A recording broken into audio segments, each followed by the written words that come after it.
अर्ज़ मैं ये कर रहा था कि हमारे हिंदुस्तान में जो लोग बोलते हैं ज़बान, वो हिंदी और उर्दू मिला के बोलते हैं। हिंदी और उर्दू का इसको हम मिश्रण कह सकते हैं।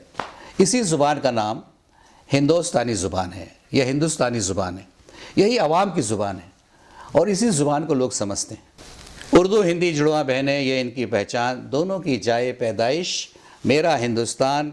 इनको आपस में लड़वा कर जुल्म करो ना मुझ पर, इनको आपस में लड़वा कर जुल्म करो ना मुझ पर। हिंदी मेरी माँ है यारों, उर्दू अम्मी जान। हिंदी मेरी माँ है यारों, उर्दू अम्मी जान। मैंने एक मशायरे में इस क़तए को पढ़ा तो लोगों ने बेजा दाद व तहसीन से नवाजा, जो इस बात की ज़मानत थी कि उर्दू और हिंदी की मोहब्बत लोगों के दिलों में आज भी ज़िंदा है। और यही हमारे यहाँ की बुनियादी तहज़ीब है हिंदुस्तान की, और ज़ुबानों का संगम जो हमें ज़िंदा रखे हुए हमारी तहज़ीब को। 47 नंबर पे लफ्ज़ है क़ज़ा। इसको लोग कजा बोलते हैं, कजा ना बोलें, क़ज़ा, क़ज़ा बोलें। 48 पर है क़तार, इसको कतार कहते हैं। कतार कहना गलत है, इसको बोलें क़तार। 39 पर है, इसको कदम बोल देते हैं, कदम कदम, तो कदम नहीं, ये लफ्ज़ है कदम, कदम कदम, कदम कदम बढ़ाए जा। इसी तरह 50 पर है लफ्ज़ है क़द्र, सही, इसको कद्र बोलते हैं। कद्र बोलना गलत है, इसको बोलें क़द्र, बड़े क़ाफ से क़द्र। 51 पर है, उसको कबूल बोल देते हैं, कबूल गलत है, इसको बोलें कबूल। कब्जा गलत है, इसे बोलें कब्ज़ा। कब्र गलत है, इसको बोलें कब्र। कब्र यानी गोर, अरबी का लफ्ज़। 54 पे है कमर। चाँद के लिए अगर जब बोलेंगे तो कमर, कमर बोलें, कमर चाँद के लिए। अगर आपने किसी लड़की या किसी हसीना के लिए कहा कमर जैसी लगती हो और आपने कह दिया कमर जैसी लगती हो, तो उसका अर्थ का अनर्थ हो जाएगा। कमर को कहते हैं कटी को। तो कमर जो आदमी के जिस्म के बीच का हिस्सा है उसको कमर कहा जाता है, लेकिन जब हम चाँद के लिए बोलते हैं तो उसको कमर बोलें, कमर।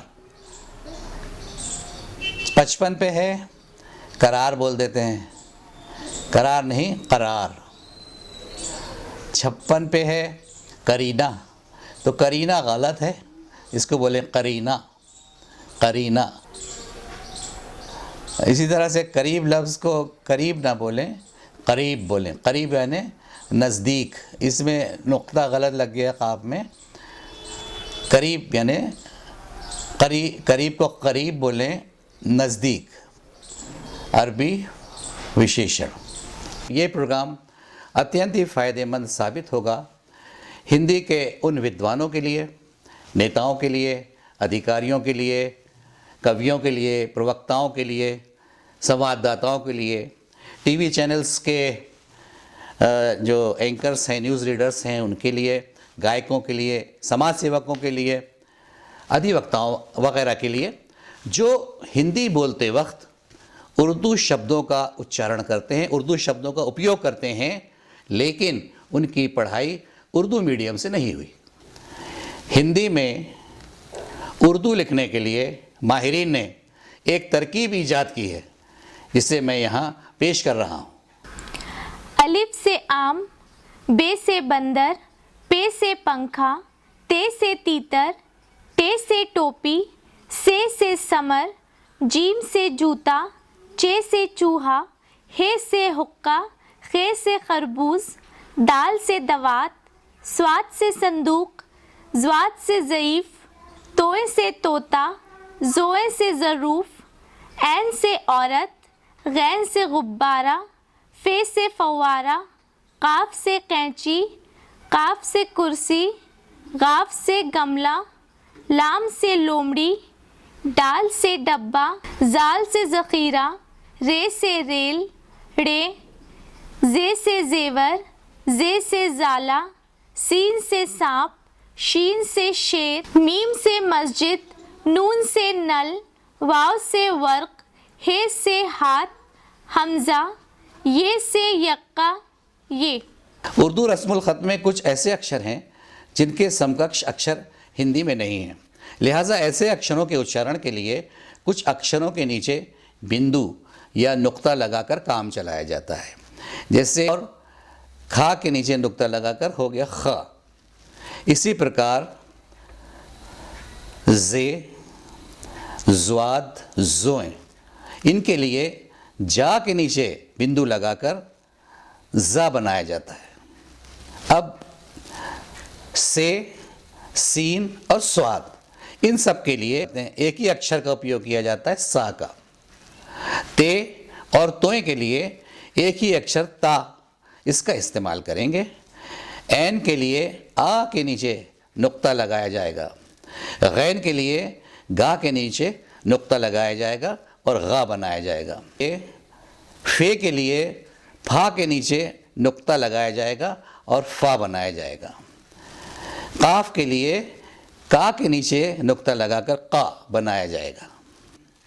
हिंदी में कुछ ऐसे अक्षर हैं जिनके लिए अरबी, फारसी या उर्दू रस्मुल ख़त में अक्षर नहीं हैं। इनके उच्चारण हासिल करने के लिए उर्दू के दो दो अक्षरों को जोड़कर वो अक्षर बनाया जाता। जैसे बे और हे, बे और दो चश्मी हे को जोड़कर भा, भा का उच्चारण हासिल किया जाता है। इसी तरह से ये नीचे के अल्फाज आप नीचे के अक्षर आप देखें इस टेबल में कि बे और दो चश्मी हे को मिला के भ, पे और दो चश्मी हे को मिलाकर फा, ते और दो चश्मी हे को मिलाकर था, टे और दो चश्मी हे को मिलाकर ठा, जीम और हे को मिलाकर झ, चे और हे को मिलाकर छ, दाल और हे को मिलाकर धा, डाल और हे को मिलाकर ढ, ड़े और हे को मिलाकर ढ़, जिसका इस्तेमाल पढ़ में करते हैं। काफ और हे को मिलाकर काफ और हे को मिलाकर ख, गाफ और हे को मिलाकर घ, गाफ और ये और हे तीनों को मिलाकर बनता है ग्या। नाज़रीन ये टेबल देखें 58 नंबर पर है। ये सही लफ्ज़ है कर्ज़, इसको कर्ज बोल देते हैं। कर्ज ना बोलें, कर्ज़ अरबी का लफ्ज़। इसी तरह से कलम बोल देते हैं आमतौर से, कलम नहीं कलम, कलम नहीं कलम। 60 पर है, इसको किला बोलते हैं। इसके दो तलफ़ुज़ हैं, या तो आप किला बोल दें या फिर कला। कला इसका सही तलफ़ुज़ है, कला। उसको किला भी बोल सकते हैं या कला भी बोल सकते हैं, लेकिन किला ना बोलें। अब इसमें 61 नंबर पे जो लफ्ज़ है कवाफ़ी, ये कवाफ़ी बोलना गलत है, इसको बोलें कवाफ़ी।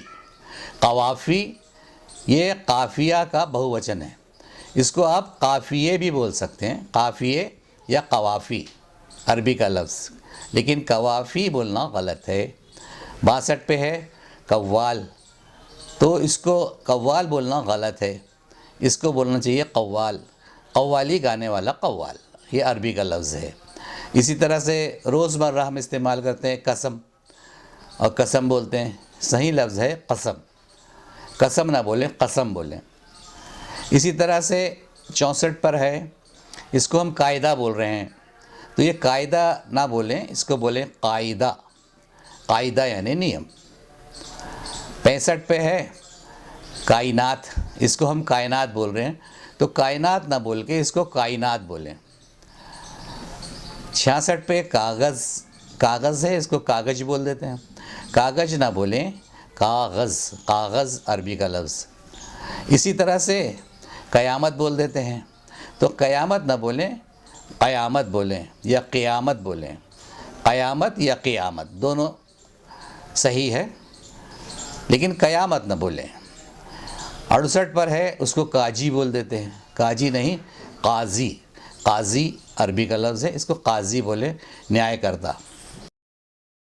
निखार में उर्दू के सही तलफ़ुज़ पर विस्तार से चर्चा की गई है। ये किताब आपको उर्दू के सही तलफ़ुज़ के कायदे कानून के साथ उर्दू उच्चारणों का अभ्यास कराएगी। निखार आपको उर्दू बोलने के साथ उर्दू लिखना पढ़ना भी सिखाएगी। इस किताब में उर्दू हिंदी शब्दकोश भी है। निखार को मैंने हिंदी भाषियों के लिए बड़ी मेहनत और अर्क-रेज़ी के साथ हिंदी लिपि में लिखा है। 310 पेज की इस किताब की कीमत है 399 रुपये और जिसे दत्त संस ने प्रकाशित किया है। निखार के विषय में विस्तृत चर्चा इसी प्रोग्राम के किसी एपिसोड में की जाएगी।